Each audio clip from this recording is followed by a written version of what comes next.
ఈరోజు ఎపిసోడ్లో జ్యోష్న ఆస్తి కోసం ఆలోచిస్తూ ఉంటే పారిజాతం వెళ్ళి పెళ్ళికి ఒప్పుకోమని చెప్తుంది. ఆస్తి కోసం ఆ సూరజ్ గారిని పెళ్లి చేసుకోలేను అని జ్యోష్న అంటే, ఆస్తి కోసం డబ్బు కోసం తలవంచలేను, నాకు డబ్బు కావాలి, కానీ డబ్బు అంటే ప్రాణం కాదు, డబ్బు అంటే ఇష్టం అని జ్యోష్న అంటుంది.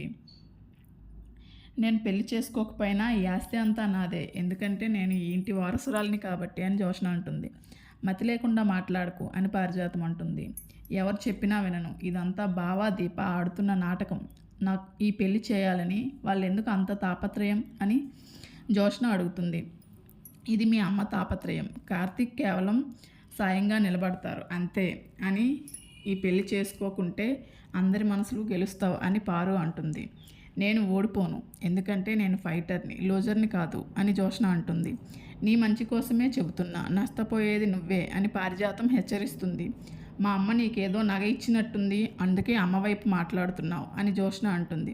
నాకు ఏమీ ఇవ్వలేదని పారిజాతం అంటుంది.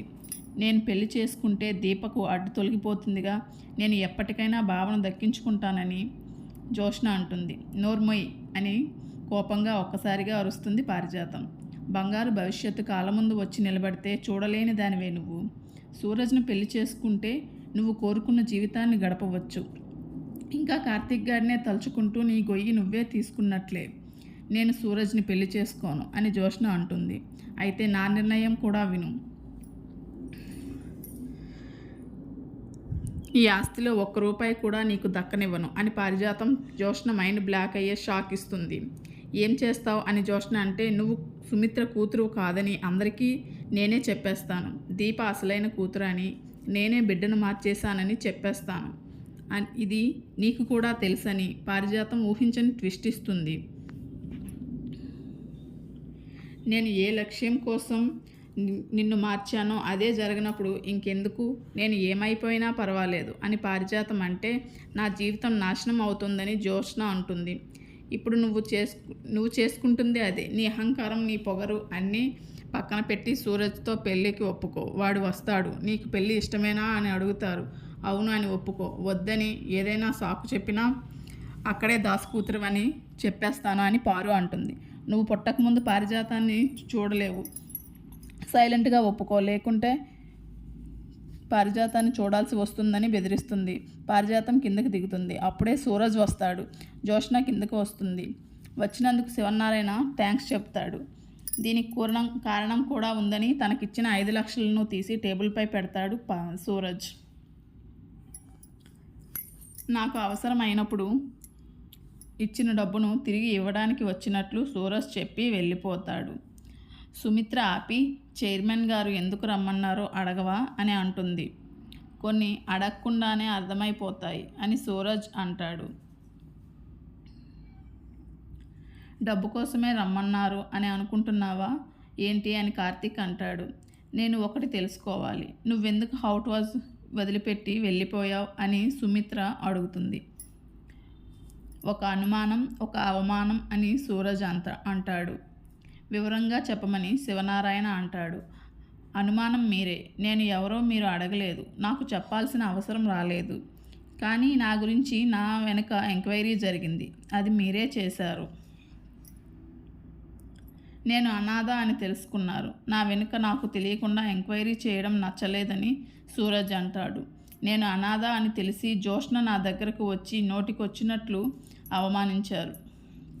అవమానం జరిగిన చోట నేను ఉండనని నిర్ణయించుకున్నాను అని సూరజ్ అంటాడు. గతంలో కూడా అవమానించాను, అప్పుడు తప్పుగా అనుకుని నువ్వెందుకు తప్పుగా అనుకుంటున్నావు అని శివనారాయణ అడుగుతాడు. జ్యోష్న గారు అన్న మాటలు బాధ పెట్టాయని సూరజ్ అంటాడు. మా అనుమానం కంటే జ్యోష్న అవమానమే నిన్ను ఎక్కువగా బాధ పెట్టిందంటావు అని శివనారాయణ అడిగితే అవును అంటాడు. సూరజ్, నీకు జ్యోష్న అంటే ఇష్టమేనా అని శివనారాయణ అడుగుతాడు. ఇష్టమే అని సూరజ్ అంటాడు. జ్యోష్నకు నీకు పెళ్లి చేయాలనుకుంటున్నాం అని శివనారాయణ అంటాడు. వచ్చే నెలలో మంచి ముహూర్తం పెట్టించి పెళ్లి చేస్తాను, ఏమంటావు అని శివనారాయణ అడుగుతాడు. జ్యోష్నకు నేను ఇష్టమో కాదో తెలియాలి కదా అని సూరజ్ అంటాడు. నేను కూడా కొన్ని నిజాలు చెప్పాలి, నాకు జ్యోష్న గారు అంటే ఇష్టమే కాబట్టే ఇక్కడ ఉన్నాం, కానీ నేనంటే జ్యోష్నకు ఫస్ట్ నుంచి ద్వేషమే, అందరూ ఒప్పుకోవడం కాదు. పెళ్ళికి జోష్న ఒప్పుకోవాలి, మీ అందరి ముందు చెప్పాలని సూరజ్ అంటాడు. జోష్నను చెప్పమంటారు. జోష్న చెప్పదు సార్, తనేంటో నాకు బాగా తెలుసు. తన ఇష్టాలు అలవాట్లు అన్నీ తెలుసు. అన్నీ తెలిసిన నాకు నేనంటే తనకు ఇష్టం లేదని తెలియదా? జోష్న మనసులో నేను లేను. జోష్న మనసులో కార్తిక్ గారే ఉన్నారు. సారీ బ్రదర్, ఈ మాట నేను అనకూడదు, కానీ పెళ్ళి కాబట్టి అన్నాను. కాదని ఆ దేవుడి మీద ఒట్టేసి చెప్పమనండి, ఇది అందరికీ తెలుసు అని సూరజ్ అంటాడు. ఇన్నాళ్ళు జోష్న పెళ్లి చేసుకుండా ఉండేందుకు కారణం ఇదే. కార్తిక్ మనసులో పెట్టుకొని నన్ను పెళ్లి చేసుకుంటే జీవితం సరిగ్గా ఉండదు. నేను మీరు పెట్టిన పెళ్లి ప్రపోజల్ని రిజెక్ట్ చేస్తున్నాను. నేను జోష్నను పెళ్లి చేసుకోలేను అని సూరజ్ అంటాడు. ఏంటి, నన్ను పెళ్లి చేసుకోవా అని జో అంటే, అవును, నేనే నిన్ను రిజెక్ట్ చేస్తున్నాను అని సూరజ్ అంటాడు. బంగారం బంగారం అంటూ వెంటపడ్డావు, మన ఇద్దరికీ రాసి పెట్టిందన్నావు, ఇంటి ముందు పెళ్లి చేసుకుందామన్నావు అని సూరజ్ చెప్పి, అదంతా అబద్ధమేనా అని అడుగుతుంది జోష్న. నిజమే, అదంతా నాకు జోష్న మీద ఇష్టాలు, నా మీద ఉన్న ఇష్టాలు కాదని సూరజ్ అంటాడు. తన మనసులో కార్తిక్ లేడని చెబితే అభ్యంతరం లేదుగా అని సుమిత్ర అంటుంది. కానీ బలవంతంగా చెప్పించడం కాదు, నా మాటల్లో చేతల్లో కళ్ళల్లో జోపై ఇష్టం ఎలా కనిపించిందో తనలో నా మీద ప్రేమ కనిపించినప్పుడు జోష్న మెడలో తాళి కడతానని సూరజ్ అంటాడు. అది జరగదు కాబట్టి పెళ్లి ప్రపోజల్ రిజెక్ట్ చేస్తున్నా సూరజ్ అంటాడు. జోష్నకు ఒప్పడితే నేనే నిన్ను రిజెక్ట్ చేస్తున్నా అని సూరజ్ అంటాడు.